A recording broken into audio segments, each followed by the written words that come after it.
Maconha, Monark e Carla Zambelli. Nós falaremos sobre esses três assuntos nesse vídeo, assuntos esses que em maior ou menor grau estão interligados, e você vai perceber isso. Então fica comigo até o final do vídeo, meu irmão. Não amarela, não sai antes, não. Quem sai antes é porque é amarela, compadre. Não amarela não, aguenta toda a verdade que eu vou trazer aqui, doa a quem doer. E eu acho que inclusive vai doer em mim, porque eu vou falar coisa que eu não deveria falar, mas tudo bem.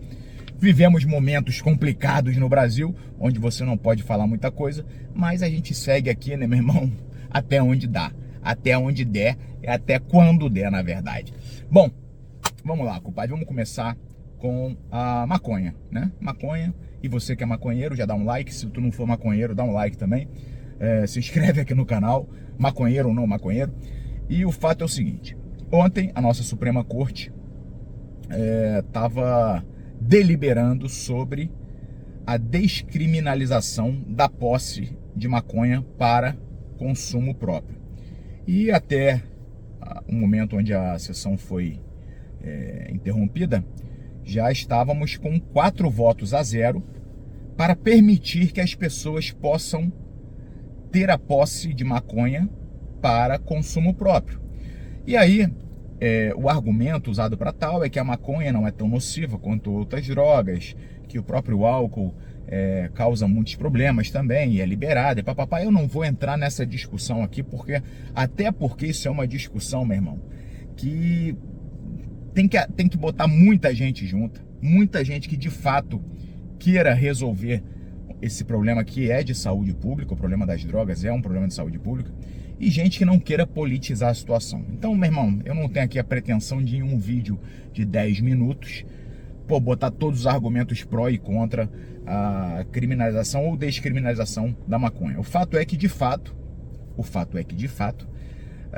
as medidas tomadas até o momento não têm surtido efeito no controle, ou pelo menos de forma educativa, para que os jovens não usem maconha.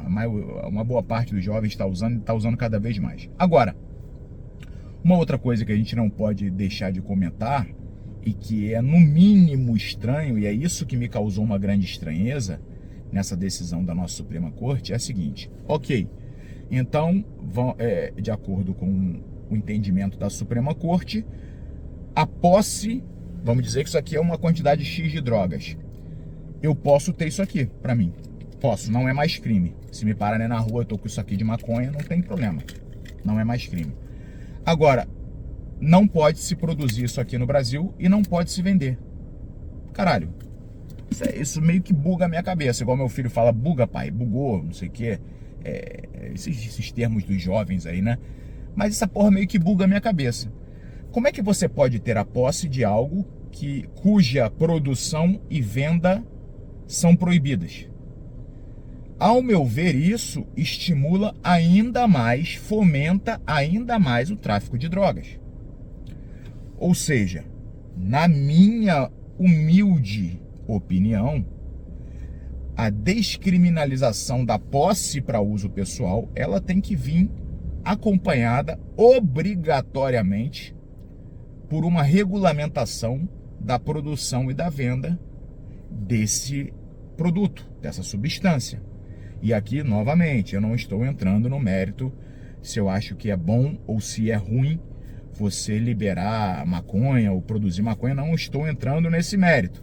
Só estou dizendo que, para mim, é muito complicado você entender que é ok, que não é crime você possuir uma substância cuja produção e venda continuam sendo crime. Isso só fortalece o mercado paralelo, só fortalece o tráfico de drogas. Então, eu acredito que é urgente uma deliberação no sentido de regulamentar. Se vão liberar a posse de maconha, vão ter que regulamentar e liberar a produção e a venda de maconha também. O que você acha sobre isso? Escreva nos comentários. Maconha, né? A gente já nos leva ao Monark. O ministro Alexandre de Moraes ontem determinou uma multa de R$300 mil ao Monark. Determinou que todas as redes sociais tirem do ar também o seu podcast.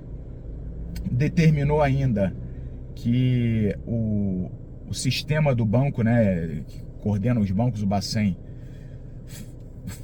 promovesse um bloqueio nas contas do Monark no valor dessa multa de 300 mil reais, pois, segundo o ministro Alexandre de Moraes, segundo o seu entendimento, após ter tido as suas redes sociais proibidas e tudo, redes sociais pessoais, ele continuou usando as redes sociais do seu podcast, Monark Talks, para auferir lucros, né, para ganhar dinheiro.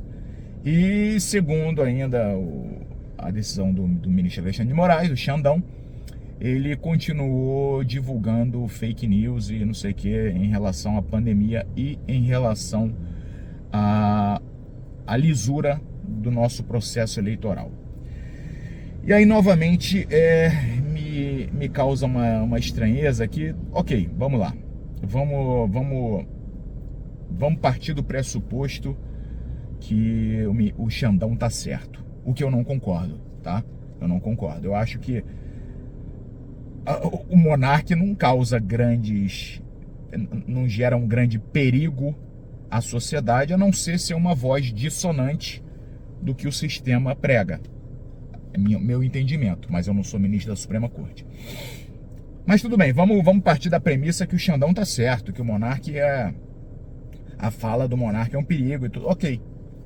Me causa muita estranheza também a mesma Suprema Corte que manda tirar todos os meios de subsistência do Monark do ar, que lhe dá uma multa de 300 mil reais, que lhe bloqueia os seus bens e não sei o que, o seu dinheiro no banco e tudo. Essa mesma Suprema Corte devolveu um helicóptero para um dos chefes da maior organização criminosa do Brasil. Essa mesma Suprema Corte que permitiu a soltura do André do Rap, líder da maior organização criminosa do Brasil, o PCC. Me causa muita estranheza, assim, realmente buga a minha cabeça você vê uma Suprema Corte usando de pesos tão variados ao julgar um influencer, um hoster de um podcast e chefes da maior organização criminosa do Brasil. Caralho, será que o Monark é mais perigoso para nossa sociedade do que o André do Rap? Agora, ou seja, essa decisão do Xandão, ao meu ver, é extremamente encabida, na minha opinião. Na minha humilde opinião, eu não sou ministro da Suprema Corte. E posso até me complicar pra caralho por falar isso aqui, mas foda-se, é a minha opinião. E seguindo adiante, né, que o Monark vacilou, não há dúvida que ele vacilou, e que foi usado como plataforma para sim pessoas que são altamente mal intencionadas e que querem sim de fato causar um grande tumulto, descredibilizar o nosso processo eleitoral, descredibilizar tudo o que aconteceu durante a pandemia. E aí isso nos leva a Carla Zambelli. Por quê? Porque Carla Zambelli ontem recebeu uma visita na sua casa da Polícia Federal. Apreenderam laptop, celular, não sei o quê. O ministro Alexandre de Moraes também deu uma ordem lá para travar o passaporte dela e qualquer bem que ela tenha em valor maior de 10 mil reais. Mas nesse caso, ao meu ver, acertadamente. Por quê? Porque a Carla Zambelli cometeu um crime, quer dizer, alguns crimes, né? Ela contratou um hacker. Vejam a gravidade disso. A deputada federal mais bem votada de São Paulo, que é o principal estado da nossa federação, ela contrata um hacker para invadir o sistema das urnas eleitorais e para falsificar um documento assinado por um ministro da Suprema Corte. Olha a gravidade disso. E por que é importante a gente fazer essa distinção aqui? Porque a Carla Zambelli muito provavelmente vai ser presa, e tem que ser presa, porque isso é um crime gravíssimo. E o fato dela ser uma parlamentar, ao meu ver, não é atenuante, é um agravante É um agravante. E ela, a hora que for presa, ela vai dizer que está sendo perseguida. Ela vai tentar colocar o caso dela e o do Monark numa mesma bacia, dizendo, ó, o Monark, vejam só, o Monark foi perseguido, eu também estou sendo perseguida. Não, é muito diferente. Um maluco dá a opinião dele, um maluco fala merda, um maluco, sei lá, até falar coisas que não deve falar, e uma pessoa do sistema político brasileiro contratar um hacker para invadir as urnas e para falsificar um documento de um ministro da Suprema Corte. É completamente diferente. Então, no caso da Carla Zambelli, eu acho que a medida do Xandão, acertadíssima, acertadíssima. Gostaria muito que a nossa Suprema Corte tivesse essa mesma atitude com todos os criminosos do Brasil.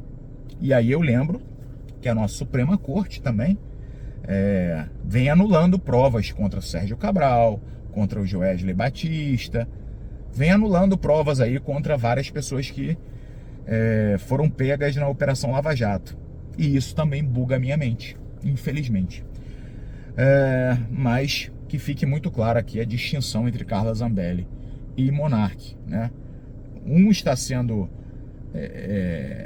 perseguido, de fato, na minha opinião, por ter falado merda, e a outra agiu criminosamente mesmo, criminosamente, deliberadamente cometeu crime. E o problema do Monark foi o quê? Que ele deixou que o podcast dele, e esse foi o grande vacilo dele, deixou que o podcast dele servisse de palco para esse tipo de gente, como Alan dos Santos, como Carla Zambelli, que cometem crimes, terem público, terem luz para os seus atos criminosos. Esse foi o maior vacilo do Monark. Agora acho que é exagerada, sim, a medida, tirar o modo de subsistência do rapaz, e é um cara que não vejo grande perigo para a sociedade no Monark, sinceramente. Mas essa é a minha opinião, né, compadre? Então eu não sou ministro da Suprema Corte, eu calado já tô errado, né, meu irmão, nos dias de hoje. Mas é isso aí. Então era isso que eu queria trazer para você, minha opinião sobre esses 3 assuntos. Escreva aqui nos comentários o que você acha, dê o seu like, inscreva-se no canal. Grande abraço e os.